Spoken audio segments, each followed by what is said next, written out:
Assalamualaikum warahmatullahi wabarakatuh. My name is Septa Wiguna and I'm from 21C and I'm here want to fill my assignment in topic 1 especially where it's all about my experiences in online learning and also it's all about indicators that I know from videos that I have watched, and of course those videos are included in LMS. And so let's get straight to it, shall we? So from my experience as a student from school until now in a university, online learning is kind of a unique learning for me because it uses technology. And of course, there are advantages and disadvantages to implementing this online learning. So in this video, I will share my experiences in studying online. Is the online learning that I experienced kind of good learning or not? So I'm gonna tell you some story.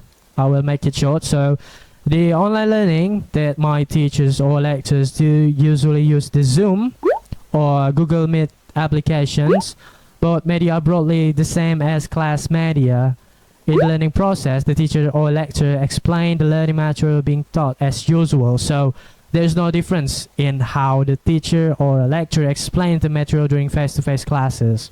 But is that a good thing? I don't think so. Why?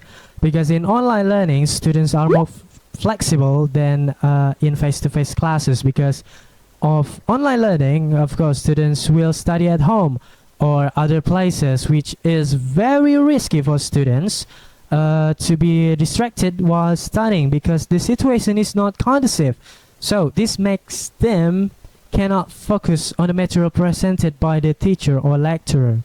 And of course, this deviates from the goals of teachers or lecturers as facilitators or as educators who help students to achieve predetermined learning goals.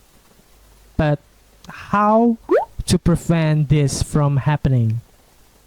So first, teachers or lecturers make online learning more interesting, such as, I don't know, it could be anything, such as like now I use animation. It engages some students because it's unique. And the second one, involves students to be more active. Ask them or whatever it is. and the last one is whatever it takes. Don't make the class situation sleepy. So do not confuse or apple to apple about face-to-face class and online learning methods, because those learning will have different outputs.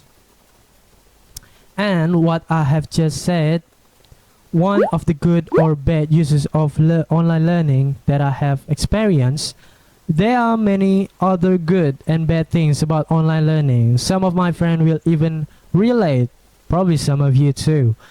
And to answer the question, is the online learning that I experience are good learning or not? Even though there are so many good and bad things, again, especially what I said earlier, I think my teacher or lecturer who does online learning is quite good, because up to now I have learned a lot. I have learned a lot from my teachers, lecturers, lots of materials, even though there were many difficulties. But my teachers or my lecturer and I were able to get through all of that difficulties. So yeah, for me it's okay, pretty good. Now we move on to the indicators that I learned about from the video that I watched, that I studied this week. Okay, so let's get straight to it. In this instructional design is a design for making teaching materials. Therefore, an instructional designer aims to create teaching materials using special tools. What are those tools? So there are two types of tools. The first one is abstract tools. So the abstract tools is an instructional design plan for how the designer will arrange the material that he or she will create. Okay, so and the second one is physical tools. Physical tools are tools that are used as tools to create containers from materials that have been prepared, such as for example Adobe After Effects application that I'm currently using it for this video, and what ultimately produces teaching materials is instructional design. But what about e-learning design? If I quote from Berlin Engines from 2007, define e-learning as a learning process that uses internet technology to facilitate, deliver, and enable the distant learning process. So, instructional design that I already explained can be said to be e-learning design as well if the tools used are intended for the distant learning process. Okay, starting from the abstract tools that I just explained that prepare material for distant learning, especially, and physical tools that create containers for material that has been prepared. So, for example, the contents of the material to be watched on YouTube, whatever it is, but it must to post in YouTube so everyone can watch it. And the container used in animated videos. So this can be said that this also could be said as a learning design. And next one is all about trends in e-learning design. So there are 6 trends in e-learning design. So the first one is curriculums. So curriculums in early e-learning courses were developed as standalone modules. Second trends, shorter learning modules. So in today's fast-paced world with several time constraints, learners cannot invest time in going through long courses. The third one, responsive design. So this trend is where courses are designed depending on the device from which the course will be accessed. The fourth, updating existing course with rapid authoring tools. The fifth, translation.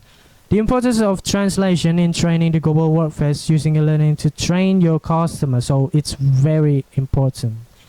And last one, e-learning for customers. So educating the customer on the new products through e-learning. So it's really helpful from e-learning what e-learning can do.